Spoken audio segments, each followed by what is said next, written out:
And so they were immoral, they were lawbreakers, and they were thieves. God just calls them wicked. In fact, they were so bad that, God will destroy the house of Eli. Now, in the middle of that story is the story of Hannah. She was the childless wife of Elkanah, and she desperately wanted a child, and so she went to the tabernacle, and she pleaded with God, and Eli saw her there, and what did he think? She was crazy. She's drunk. So he goes up, there's a woman, don't come here to the tabernacle when you're drunk and all that. I'm not drunk, I haven't been drinking. And so he gave her a breathalyzer test. Walk a straight line. What was that? Walk a straight line. Yeah, walk a straight line here. And no, but she said, I'm just in so much anguish. I desperately so much want a son. And I have not been able to have one, and I've just been pleading with God. And finally, Eli says, it shall be granted to you. And she does have a son. And what does she name her son? Samuel. Samuel. And she promised God that if he loaned her, if he granted her request, she would loan the boy back to the Lord all the days of his life. He'd be on loan to you. It's not like she was giving him away, but she was loaning him to God all the days of his life. And she said this curious thing, and no razor will ever be on his head. So if you ever have a picture of Samuel that some artist draws, and he has short hair, the artist didn't read the text.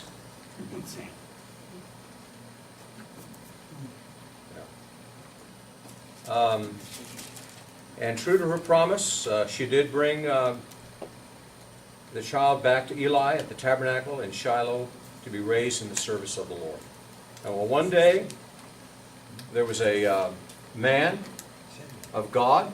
He is unnamed. Came to see Eli to tell him a message from God. God is not only going to kill your sons, he is going to permanently remove your family from the priesthood. That is severe judgment. None of your descendants are going to survive.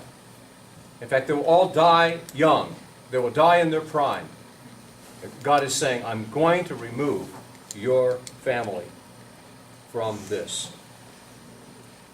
I think what a tragedy of this man's life. He himself was godly, but he did not restrain his sons.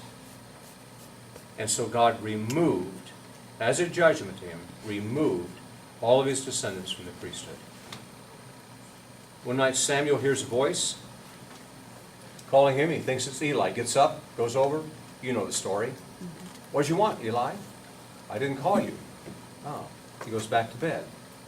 Eli, Samuel. He said, what did you want? I didn't call you. Goes back to bed. Samuel, come here, Samuel. Gets up. Eli, what do you want? I didn't call you.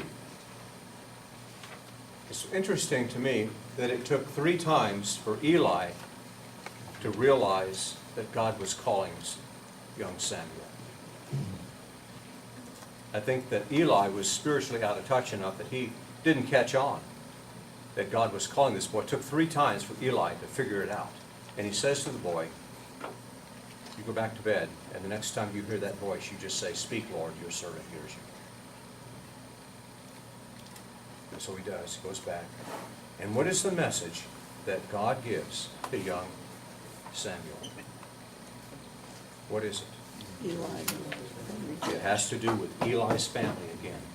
God is reiterating the same judgment through Samuel. This, I think, is to demonstrate that God has now chosen to speak through Samuel. And so the reason God is speaking to the boy, even though he's already given it through another man of God, is to show I am confirming that same message. This time it's through a young lad, and I'm putting my stamp of approval. He is going to say the same thing that an adult man of God would say. And so it becomes clear to Eli that Samuel is a man of God and that God will speak to him. It's sometime later that the army of Israel was camped at Ebenezer and went to fight the Philistines at Aphek. I've given you a map in your handouts today for you to look at. You might want to just pull that map out because I'm mentioning some places that are probably going to be a little, let's see, there should be two maps.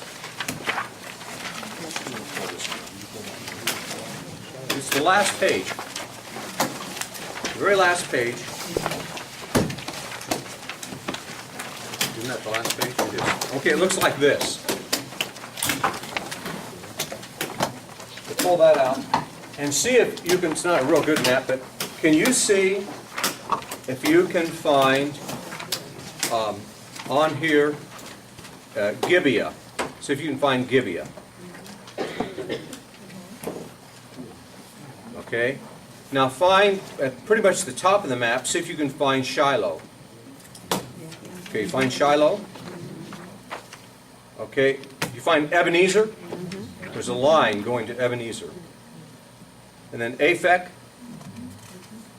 All right, now you're going to drop down along the coast. You see Ashdod? And then follow the line. You see Gath? And then Ekron, right above it. And then Beth Shemesh. Good. You have the same map I have. Okay, now the reason I want you to trace that is, go back to that Shiloh where that little journey started. You see Shiloh? Okay, that's where the tabernacle is set up during that time. That's where Samuel lives. That's where Eli lives. That's where the messengers have come. That's where the Word of God has come about Eli's family. All right.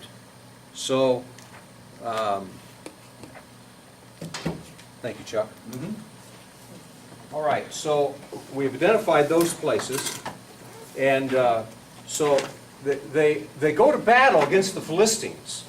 All right, and they're not doing so well in the battle. They're losing the battles. The first day they lose 4,000 soldiers, and they go back to that, and they're saying, you know, what's the matter? What is happening here? We need to find out why we're losing this battle. And they get together, and they decided, you know what we need is the Ark of God. They don't say we need God. They say we need the Ark of God. And so they go back to Shiloh. If you're looking at your map, you see where they were fighting? At Aphek? You see that? Now they go back to Shiloh to get the ark. And they get back there to the tabernacle, and they get back there and they get the two sons, Hophni and Phinehas, to come with them.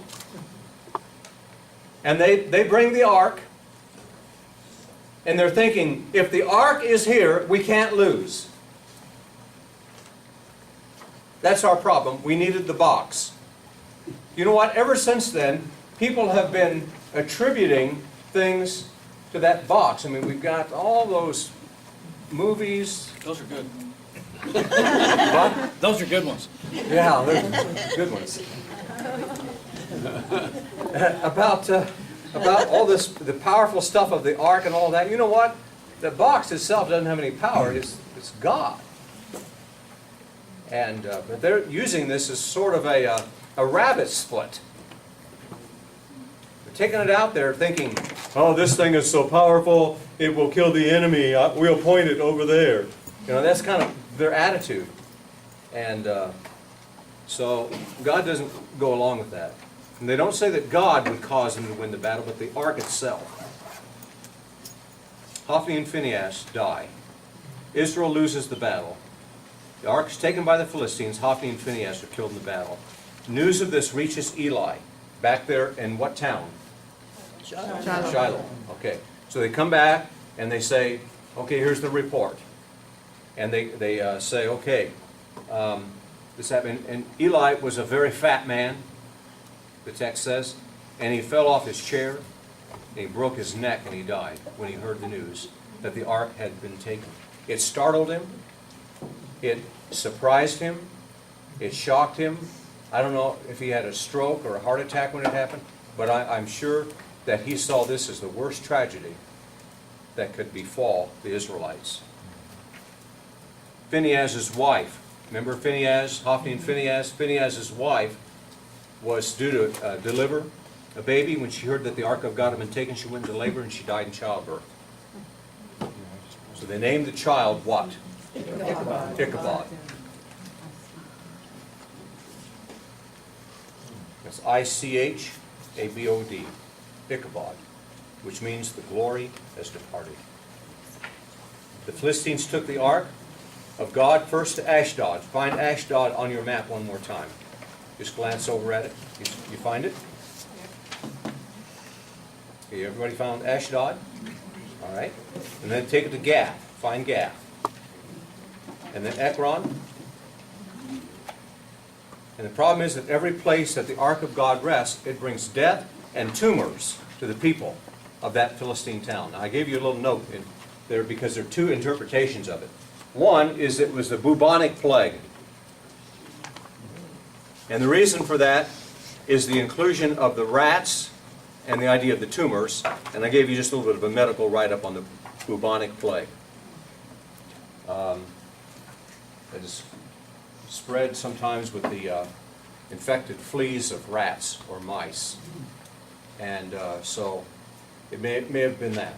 Because when they send an offering, they send some golden rats back with it. Back with as an offering. One for each of the towns. The other thing is that it's hemorrhoids. But since I don't know of anybody who died from hemorrhoids, I probably will go with bubonic plague. What? She said they wish they had. Yeah, I wish they were dead.